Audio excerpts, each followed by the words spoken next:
Hello दोस्तों, आप सभी का स्वागत है ओनली सक्सेस एकेडमी में। My name is Keshav Katoch. So shift to 13 Feb का 13 फेब का यस जो एग्ज़ाम है वो हो चुका है। सो इस वीडियो में हम जीएस के वो क्वेश्चंस डिस्कस करेंगे जो कि इस एग्ज़ाम में आए हैं, जो बच्चे पेपर देकर आ चुके हैं और उनके लिए ये एक तरीके की आंसर की भी होगी, और जो कल एग्ज़ाम देने वाले हैं उनके लिए थोड़ा सा फायदेमंद हो सकता है। मैं ये नहीं कह सकता कि डिट्टो ऐसा ही पेपर इन्हीं से रिलेटेड आएगा, बट काइंड ऑफ जब हमने कल का पेपर भी देखा है, आज का पेपर भी देख रहे हैं, सो सिमिलैरिटीज जो है वो थोड़ी सी आ रही हैं। So let's discuss. देखिए, कमांड्स पे 3 कमांड्स पे क्वेश्चंस पूछे गए हैं। That is naval southern command जो है दैट इज योर कोची, इस पे क्वेश्चन पूछा गया है। इंडियन एयरफोर्स की मेंटेनेंस कमांड, नेक्स्ट क्वेश्चन ये था, that is in your Nagpur. Indian army की ट्रेनिंग कमांड के ऊपर क्वेश्चन पूछा गया, where it is in Shimla. So ये 3 क्वेश्चंस आपके कमांड के ऊपर पूछे गए हैं। तो कल अगर आप चाहें तो देखो, आप डिफेंस का पेपर दे रहे हैं तो डिफेंस से रिलेटेड सारी इंफॉर्मेशन को तो आपको कलेक्ट करके रखना ही है।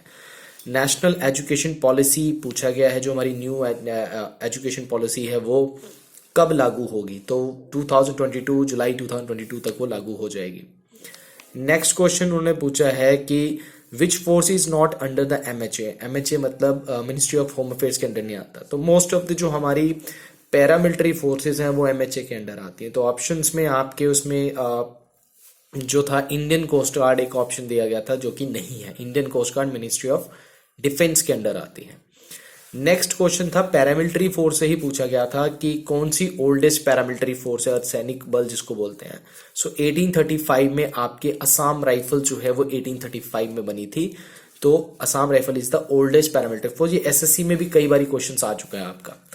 कांग्रेस के कौन से मॉडरेट लीडर हैं जो गांधी के पॉलिटिकल गुरु थे। इससे related question, I don't know, बच्चों का आधा अधूरा क्वेश्चन आता है, तो उससे रिलेटेड हम करते हैं। या तो कांग्रेस के मॉडरेट लीडर का नाम पूछा उन्होंने ऑप्शन में से, या फिर वो कौन से मॉडरेट लीडर थे जो गांधी के पॉलिटिकल गुरु थे। तो गांधी के पॉलिटिकल गुरु गोपाल कृष्ण गोखले जी थे। ठीक है।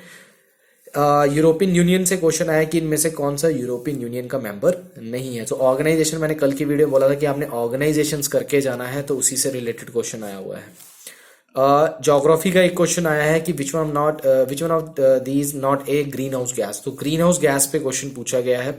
सो ग्रीन हाउस गैस कौन सी नहीं है ये पूछा गया है। तो ऑप्शन में उसमें था हाइड्रोजन। देखो, ग्रीन हाउस गैस कई आप बोल सकते हो, कार्बन डाइऑक्साइड है, वाटर वेपर है, ओजोन है, नाइट्रस ऑक्साइड है, सल्फर डाइऑक्साइड है, सल्फर डाइऑक्साइड सल्फर ऑक्साइड है, ठीक है, क्लोरोफ्लोरोकार्बन है। So these are your, methane भी है इसमें इंक्लूडेड। तो आपको डिफ्रेंशिएट करना है, और जो भी नोबल गैस होती है that is not your green house gas, ये आपने ध्यान में रखना है।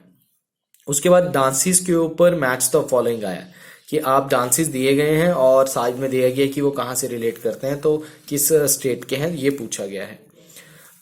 एक क्वेश्चन दिया गया, आई डोंट नो ये सही है कि गलत है, कि दैट डक मतलब स्पोर्ट्स से रिलेटेड है, कि दैट डक जो है वो किस स्पोर्ट्स का एक तरीके से यूज किया था, which it is related to which sport. Okay. COP बोलते जो हम कॉन्फ्रेंस ऑफ पार्टीज बोलते हैं, that is related to what. तो जैसे आपका पहली शिफ्ट ने पूछा था कि 500 अवार्ड्स जो होते हैं, ग्लोबल 500 अवार्ड्स, वो किससे रिलेटेड होते हैं, तो दैट इज एनवायरमेंट। तो सीओपी भी यहाँ पे पूछा गया कि किससे रिलेटेड मीटिंग होती है, तो दैट इज योर एनवायरमेंट से रिलेटेड होगा। देन इन्होंने पूछा कि वो कौन सा स्पोर्ट्स पर्सन है जिन्हें द्रोणाचार्य अवार्ड भी मिला है और अर्जुन अवार्ड भी मिला है। तो ये आंसर आएगा आपके श्री गोपीचंद, जो कि कोच थे साइना नेहवाल के। तो उनको अर्जुन अवार्ड भी मिला है और द्रोणाचार्य अवार्ड, दोनों अवार्ड उनको मिले हैं, ये आपने ध्यान में रखना है। पॉलिटी का एक क्वेश्चन पूछा गया है, फेडरलिज्म से रिलेटेड पूछा है कि इंडिया का फेडरलिज्म किस तरीके से, आई डोंट नो किस तरीके से पूछा गया है। दैट इज इंडिया का फेडरलिज्म जो है वो क्वासी फेडरल है, इंडिया फेडरल कम यूनिटरी है। तो किस वे में पूछा गया है दैट आई डोंट नो। परंपरागत कृषि योजना, ये गवर्नमेंट की योजना किससे रिलेटेड है, इसका मेन ऑब्जेक्टिव क्या है, तो ये सभी को पता। परंपरागत जब आ जाता है तो मतलब ऑर्गेनिक फार्मिंग होगी, फर्टिलाइजर्स वगैरह न्यू नहीं यूज किए जाएंगे। Which is not a public sector insurance company. तो इंश्योरेंस कंपनी में से कौन सी पब्लिक सेक्टर नहीं है, मतलब गवर्नमेंट अंडर कौन सी इंश्योरेंस कंपनी नहीं है, इससे रिलेटेड क्वेश्चन पूछा है। Birju Maharaj is related to which dance, तो दैट इज योर कथक, ये सभी को पता है। तो डांसेस को अच्छे से पढ़ के जाइए, कमांड्स वगैरह अच्छे से, एफओ से रिलेटेड क्वेश्चन पढ़िए, और ज्योग्राफी में से एक आधा क्वेश्चन आपको आएगा, और मॉडर्न हिस्ट्री तो आई ही रही है।